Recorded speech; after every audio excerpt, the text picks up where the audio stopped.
What is up, everybody? Welcome back to another edition of the Sheehan Show with me, Sean Sheehan, here on Sherdog.com. And I'm back with another PFL preview as I look ahead to the 2025 PFL World Tournament 3 first round, which goes down on April 18th over in Florida, in the Universal Studios in Orlando.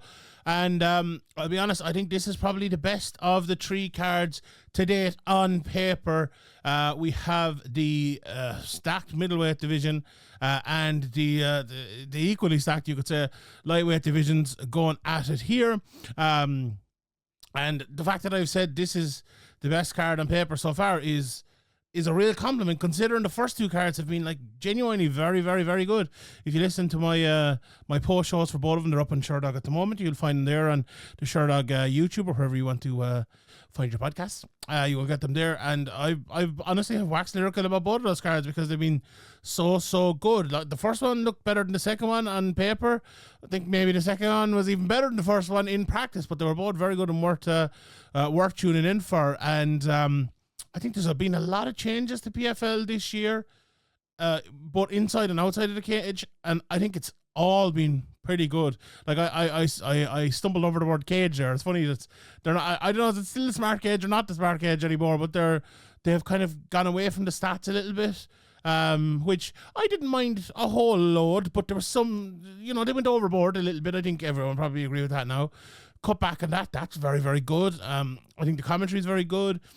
And this is kind of an update on last week as well with all of this. Like the production has been very good. I don't think there was any issues at all last week.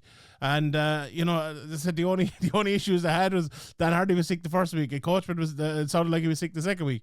But you can't hardly fault him on that. But the fights have delivered so far, and the new format. I know there was a clip put up after last week's show about me saying like the new format seems to be working, and that was before the fights from last week. So after the fights from last week, I would say again, it's hard to fault it. Because, you lose here, and what's your future like? Will you get a fight, in one of the European cards or a MENA card or something like that? Will you get into the tournament next year, or will you be gone? Like, could that be the end of it for you? Who knows? So it's massive. It's really, really massive for all of these fighters and for the PFL itself, because if the fight cards keep going the way they have over the first 2 weeks, I think Don Davis and Pete Murray and Ray Sefo and all of those people over there will be damn happy with it, I think, because it's been very, very good. So let's talk about this week, and let's get straight into it. Again, I'm recording this Monday night Irish time, like I did last week, and by the time I came in, some of the fights had got away. So you never know in mixed martial arts, especially when there's this many fights in a row, this many weeks in a row. But this is the card we have at the moment, and the main event is Fabian Edwards against Impa Kasanganay, a fight that was happening, and it wasn't happening, and now it's happening again. I believe it was it must have been a visa issue for Fabian. A lot of these fights, I believe, kind of came together more last minute than they would normally. Maybe they had a few weeks instead of a few months to get the visas together, and that's, it's not easy. I'm sure in the States to do it now. With, all that's they're very busy at the best times. They're as busy as ever now. But either way, the fight goes on. Before we get into the breakdown of it and where these two lads are in their careers and everything like that. You'd wonder, first of all, the first question must be, how does that affect Fabian Edwards? Like, did Fabian stop training? Was he, like, when was this? This was like 2 weeks ago, wasn't it? So, like, would that have been, like, in the midst of his final kind of week of sparring, maybe? Did he stop sparring because of it? Did he always think he might be able to get I don't know, it'd be interesting. I don't know if I'm going to get a chance to speak to him, or one of the Sherdog guys or someone will be able to get a chance to speak to him, but it'd be a very, very interesting question to ask, because it plays a big factor, and you know what? It could be a big factor positively or negatively. Maybe a bit of rest a little bit out rather than putting your body through that, and maybe coming into it fresh might be better, or, maybe not. Maybe these lads have it down to a fine-tooth comb and they get themselves to the right, pitch at the right time, and maybe you need all of that, and if you don't have it, it's not going to work. But again, all those are questions. I suppose that's what I'm here for, to ask those sort of questions when we're talking about the breakdown of the fight. But that's a big one here, I think, for Fabian. and for Impa as well. Interesting to see the prices just before we get into it. Minus 170 for Impa, plus 144 for Fabian. So Fabian is the underdog.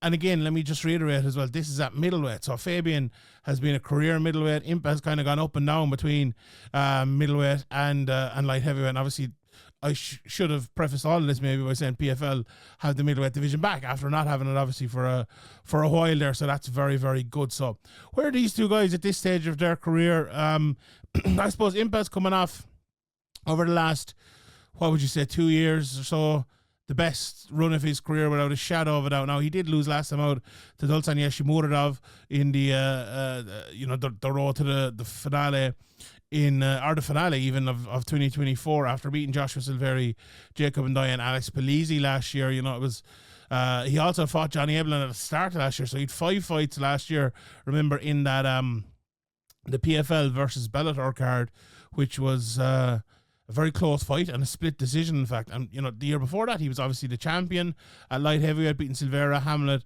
Tom Karn, and Corey Hendricks, after having also fought earlier in the year in the Challenger Series. So I think the last time I spoke to Impa, I put it to him like, has anyone at a high level, PFL, UFC, Cage Warriors, Bellator, back in, the last couple of years, fought as many times as him, 10 times in 2 years?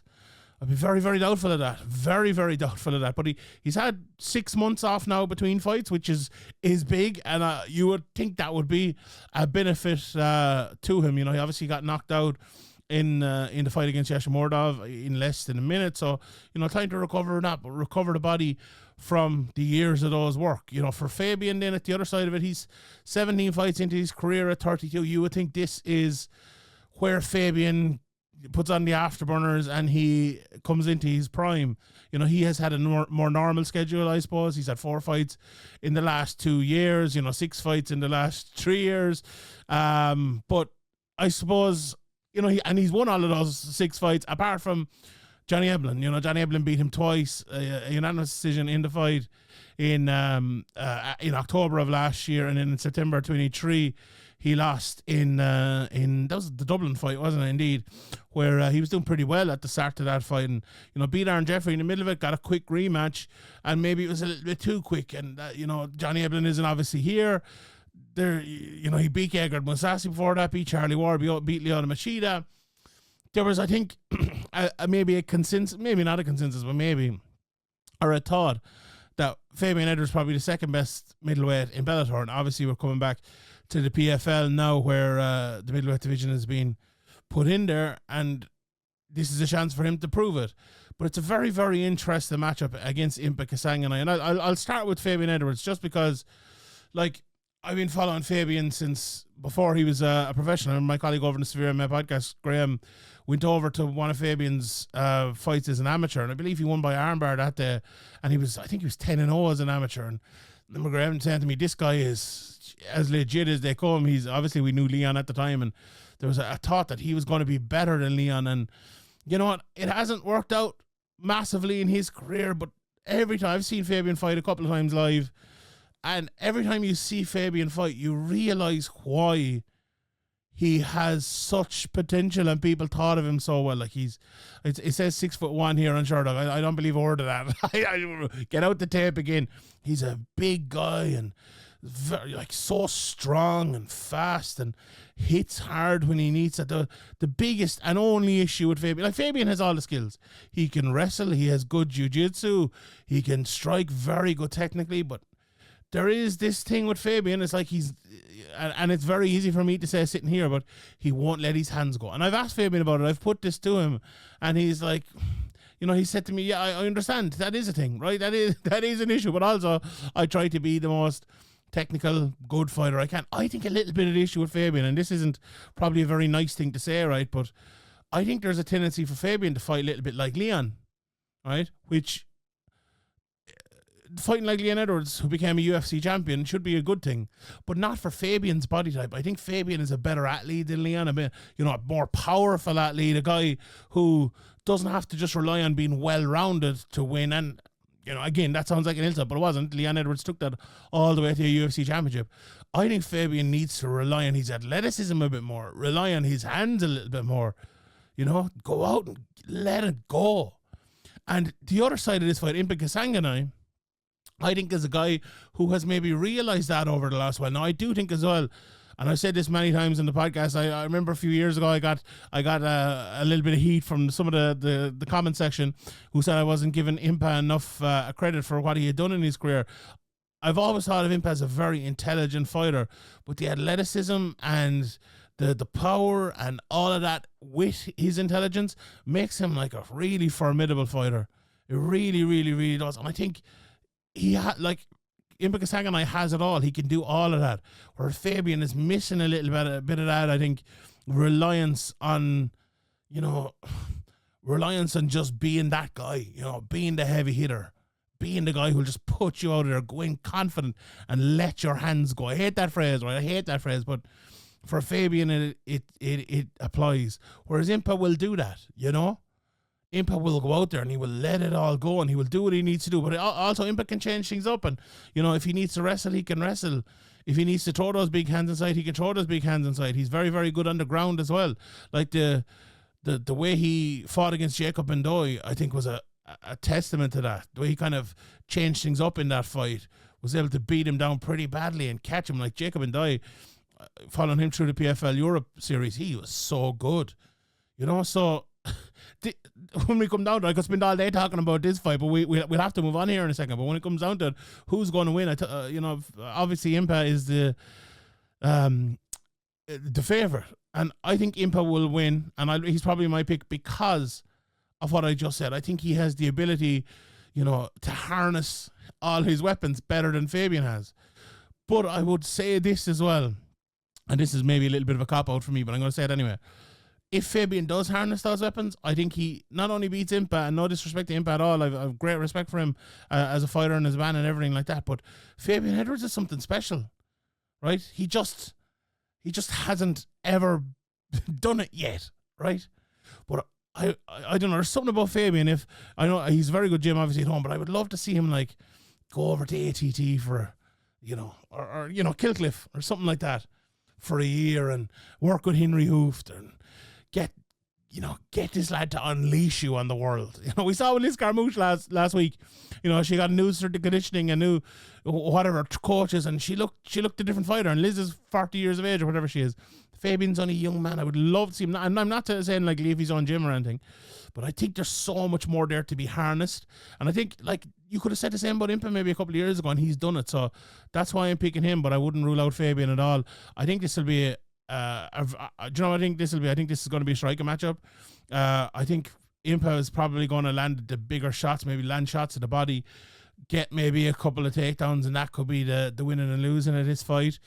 Fabian is a good takedown artist, and he's good when he gets the fight onto the ground as well. Very good at not taking too much damage, as we saw in the Austin Vanderford fight. So, it's going to be close. I think the betting odds suggest that, and I'm only picking Impa because people have asked me before about underestimate, and I like both of these lads. I really like it. I picked this as one of my fights for the month, and I stand by that. A very, very good fight.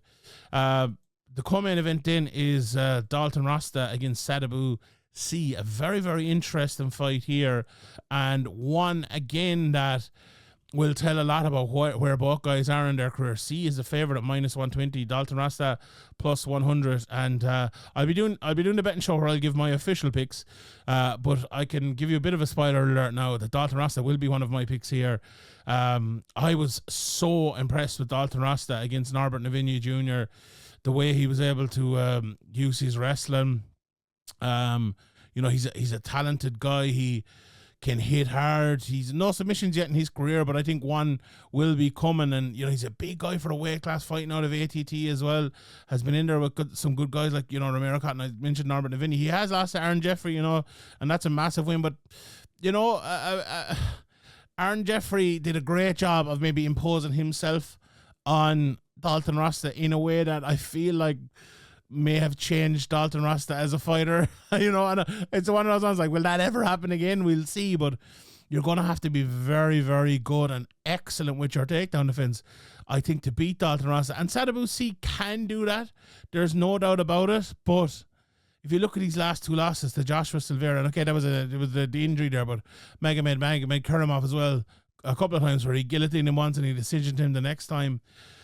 I think that's going to be an issue here. I think he is going to get taken down by Dalton Rosta. I think Dalton's going to be very big. Obviously, he fought up at 205 the last time, but he's fought down at welterweight before. I think Rosta, maybe not the taller guy necessarily, but I think he is going to be the bigger guy in there, maybe the heavier guy in there by the time they all come out. And, look, the belief here for me is probably that C is going to have to knock him out if he is to win this fight.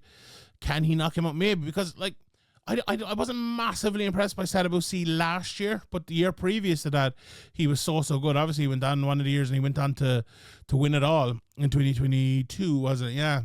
And, in 23, he came out and he started knocking lads out, and it felt like something had changed for him. Maybe it was the level of opponent, no disrespect to Gerald Al-Shawi and Shane Mitchell or anything like that, but they're not exactly, Carlos Leal, Rory McDonald, Magomed Karamov, Joshua Silveira. I think we'd all probably agree with that.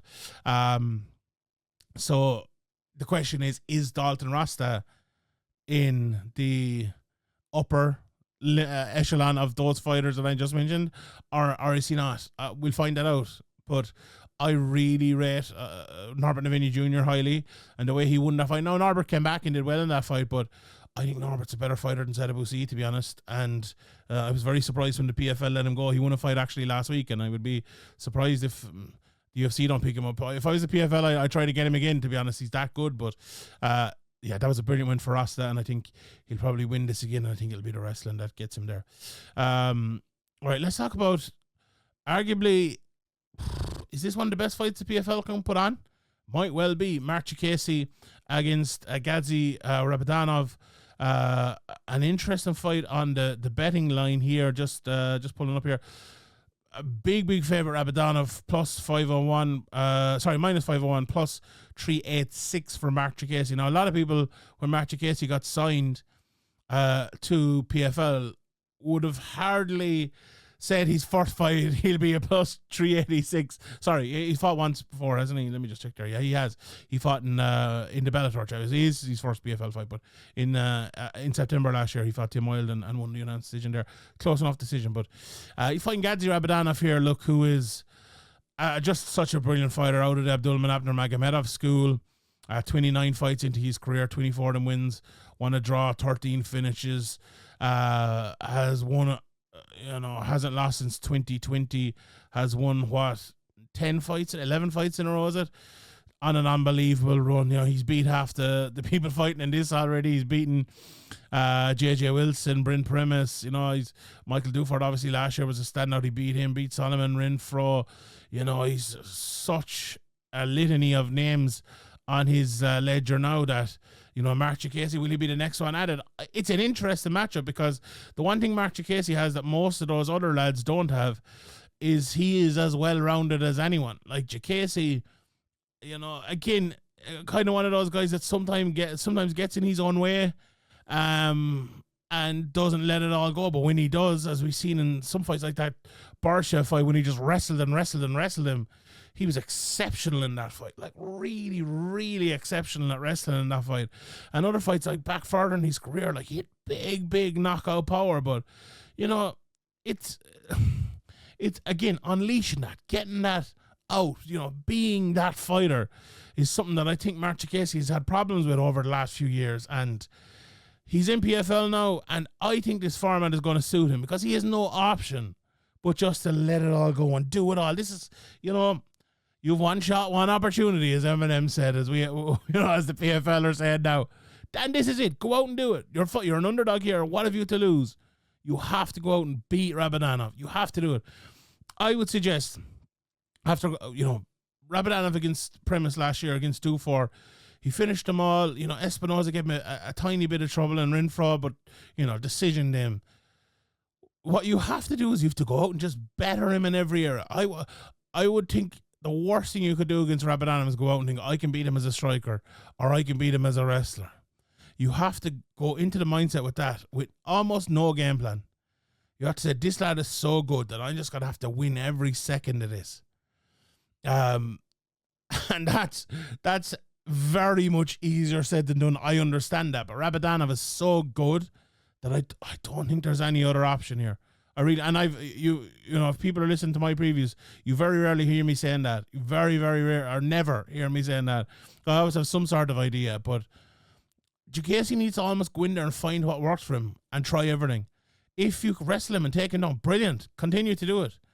If you hit him with like a big right hand or something, or find a way to get inside with strikes, find that you're faster than him, find that you're better technically with some aspect of the game, brilliant. Keep doing it. But it's very tough. Like, Rabadanov is such a good wrestler.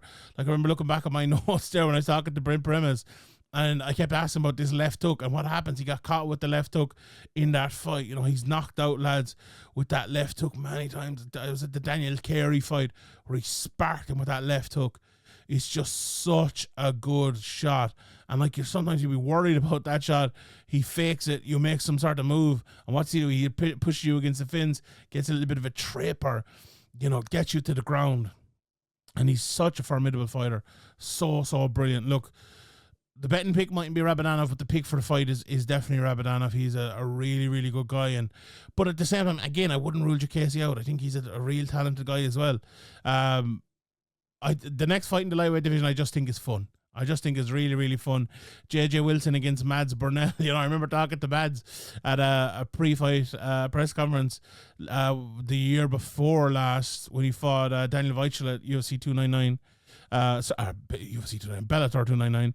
And I was asking about jiu-jitsu and, like, does it work in modern MMA anymore and all this. And he was like, no, it doesn't. The way people do jiu-jitsu now, it's not going to work. And his next fight, he went out and he got submitted. But coming back, the way he beat Clay Collar, the way he beat Espinoza, two fantastic wins there. And when on his day, Mads Burnell can beat anyone. JJ Wilson, another guy, 10-1 now in his career, you know, I would have loved to have seen JJ Wilson have had more fights over the last few years. Like, he's only lost ever is to Gadzhi Rabadanov. I just told you how good he is. But, like, you know, he had one fight in 23, 2 fights in 22, 1 fight in 2020.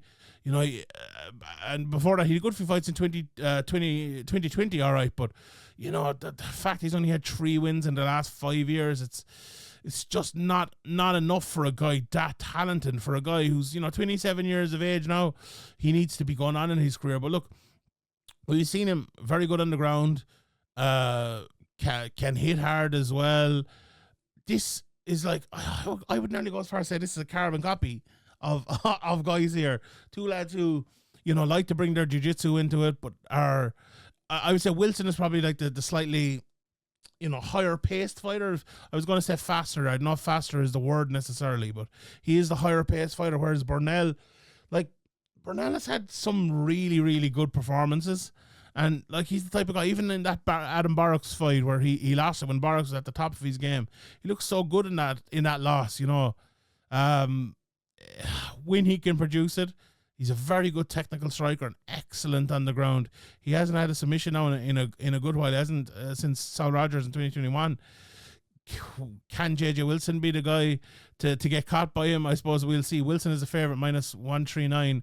Burnell +188.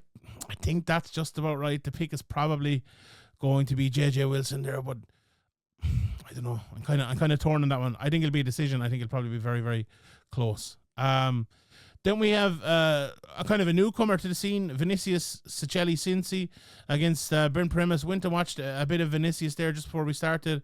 And he's an interesting type of fighter. You know, he's a switch stance guy, but I like him better as a southpaw. He throws that big straight left hand down the pipe, and there's good power on it. Like, he fought Sam Patterson, who's doing great stuff in the UFC now in Dana White Contender Series, and he ended up losing that fight, but very good start, you know, knocked out Sam Patterson, and, you know, he's only 2 knockouts in his career, but, you know, to me, that fight would suggest he has more in his tank than that, but a lot of the time as well, he throws that big left or the big right from the other side to kind of get inside where he has good trips.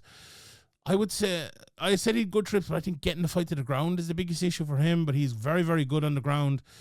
Good few submissions in his career.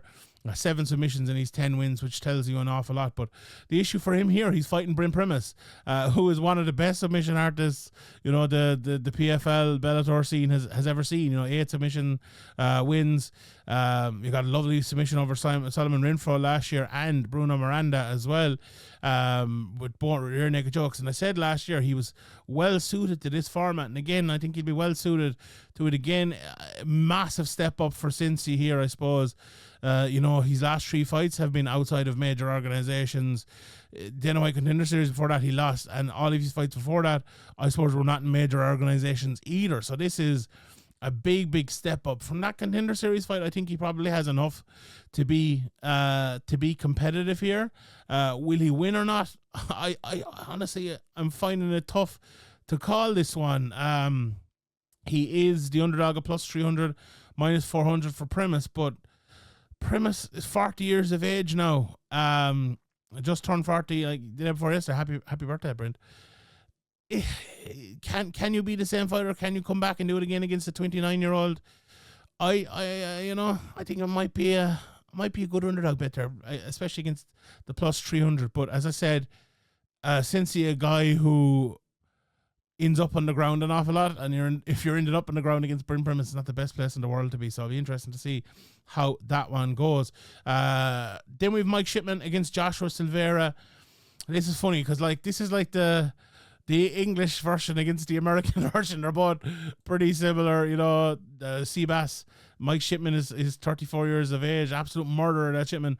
32 years of age for Silveira, obviously the son of the legendary Conan, and he's lost 3 of his last 4 fights. But I would say, and I said this to Impa Kasanganay as well before I interviewed him last year, he's improved an awful lot. Impa was the bookend of the first loss and the last loss in those 4 fights, where he beat Sadibou in the middle of the finger injury. But he agreed with me that he's improved an awful lot, and he's just a better, well-rounded fighter. When I say both of these guys are good, they're both very similar. Both good stand-up fighters, both good on the ground, both can get submissions, both can get knockouts. The middleweight division is an interesting thing, obviously, for Silveira here, having been a light heavyweight for the last few years. And I think did he fight it? Did he fight at heavyweight, or am I gone mad? But he definitely fought a light heavyweight anyway. Interesting to see, getting down to that weight class, how that will work out for him. Look, I have a tendency to underestimate Mike Shipman a tad. You look at his record and you think, who's the best guy he's beaten? He's beaten Charlie Ward. That was a good win. He beat Yannick Bahati. But lost to Gregory Beben, Fabian Edwards, Cancelo Van Steenis. The Craig White win was good, but that was in a smaller organization in 2016. I just wonder, can he rise to this level? And okay, you could maybe say the same for Impa, but and Martin Hamill, I think, is probably as good a win as any of them. Ty Flower is a pretty good win. Let's check the betting on this one before we make a decision. Plus 204 for Shipman, minus 244 for Silveira. I'm going to lean Silveira, but I actually think if I was betting, I would probably bet Shipman on those prices. I think this is I'm looking at the fight above, the Rosta C one, plus 100, minus 120. More of that sort of fight, I would have it. I think that price is a bit too steep for me, but this is going to be an even fight. I'd be surprised if it didn't maybe go to a decision as well, unless maybe Silveira can get on top and get the submission, but Shipman's not an easy out by any means, so it's going to be an even fight. A fight I think is going to be really fun is Clay Collard against Alfie Davis. Alfie and Clay, again, they're like the American and English versions of each other somewhat. Alfie is one of those fighters. He's a good-looking guy. He has it all, and he fights an awful lot, and he's some good wins, and it just hasn't happened for him yet, right? He just hasn't kind of gotten there yet. He gets to a big fight against Alexander Shibley, ends up losing. He gets to a big fight against Mansar Barno, he ends up losing. Drew with Tim Wilde, but some of the wins, like Oscar Arnworth, Thibaut Guti, Akon Wanless, who was known as a real top prospect coming through, he beat him, and he's been fighting since 2014, which doesn't seem, how long is it, 11 years now, but geez, he's 23 fights in that, which is tough to have in modern MMA. Clay has a lot more, but obviously 39. I think the biggest issue for Clay, he's lost 4 of his last 5 fights, only beaten Patricki in that great fight there in around this time last year. Lost to Burnell, Primus, McKee, and Oba Mercy, and that Primus fight was a little bit worrying. He really couldn't get anything going in that fight. Interesting. Again, let's have a quick look at the odds here. Plus 108 for Alfie Davis, minus 129 for Collard. Look, definitely, I suppose, a step up and a move to the big scene, let's say, for Alfie Davis. Can he rise to that occasion? Can he win that fight and go forward in the global tournament? I think, look, so Alfie Davis loves to kind of fight on the outside, land these big shots on the inside.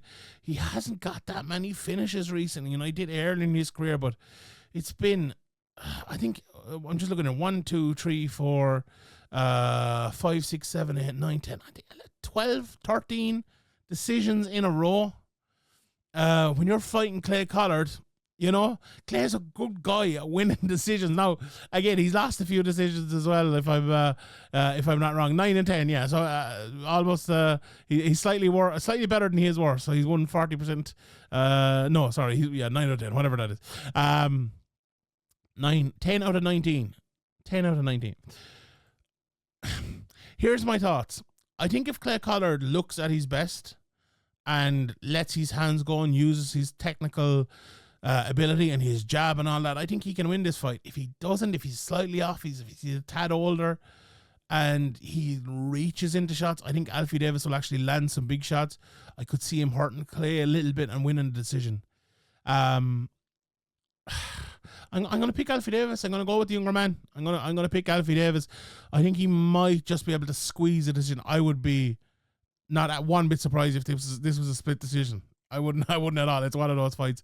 And then the last tournament fight of the year is a very interesting one between Aaron Jeffery and Murad Ramazanov. Jeffery, obviously, the highlight of his career is, I suppose he's had a couple, but that Dalton Rosta win, that Douglas Lehman win, Austin Vanderford, like he's a guy who can beat people maybe you would suspect he shouldn't. Andrei Petrosky as well, probably another one. He's been in there with Sean Brady, young, when he was young in his career back in 2015, been in there with Brendan Allen, Fabian Edwards, John Salter, some really, really good guys. Meanwhile, Ramazanov, we know what he did over in one. He was the champion there, beating some good guys over there, came in, beat Strapoli pretty easily, and then he came up against Mosaiev twice. Like, the first Mosaiev just destroyed him. The second Mosaiev fight, I think Mosaiev himself was taking it a bit easy. It wasn't that long after the first one. You could almost write that off. I'm very, very fascinated to see how Ramazanov is going to bounce back here. Because at his best, he not only can beat Jeffery, he can beat anyone in this tournament. He beat Sebastian Kadestam over in one as well. That guy is an absolute beast, a real beast of a fighter. Look, I think Ramazanov has really good striking, really good defensive wrestling, good wrestling of his own as well. We saw against Mosaiev that, it's up until a certain level though, and Mosaiev is a totally different level. Is Jeffery a totally different level of wrestler? We know his wrestling is very good. We know he's a good all-around fighter, and he can hit. He can hit as well. And when lads get hit by him, they stay. He's 9 knockouts in his career. This is going to have to be an all-around performance, so I think, from Aaron Jeffery, because if you look at the Ramazanov of the last 2 fights, you're thinking, okay, yeah, like Jeffery definitely has a good chance here. But if you go back to the one championship Ramazanov, when he's not fighting Mosaiev, I think it's a whole different ballgame and a whole different fight altogether. So, who's going to win that one? I think we'll have to wait and see. I'm looking at the betting here, minus 197 for Ramazanov, plus 164 for Jeffery. I think just about right. Yeah, I'm going to bet Ramazanov to get back to his best and win that fight. Very, very interesting. Very, very interesting. The other couple of fights on the fight, Robert Watley's supposed to be on this. I believe the opponent, I'm not sure if it's 100% yet, but the Jordan Newman, wasn't it? He was supposed to fight, and I believe he's in there. Or is he a reserve or something? Maybe he's a reserve. But the other middleweight fight, Nick Masimov against Khalid Murtazayev. Khalid, watched a bit of him here. Very good, well-rounded fighter. With a good record. 13-3 in his career. We saw Nick Massimov, you know, coming out of the Nick Diaz Academy. We saw him a couple of times in the UFC, and it didn't go massively well for him there. But I think a lot of people do appreciate this guy is a well-rounded fighter. Murtazlayev, you know, I fought a couple of times, or a few times in Bellator, in fact, and you know, he'd one fight in the UFC as well, funnily enough. It'll be interesting to see if he can keep that fight standing and knock Nick Massimov out. Could be a very entertaining fight to kick off the night, and I'd be interested, you know, because there probably will be injuries in here somewhere.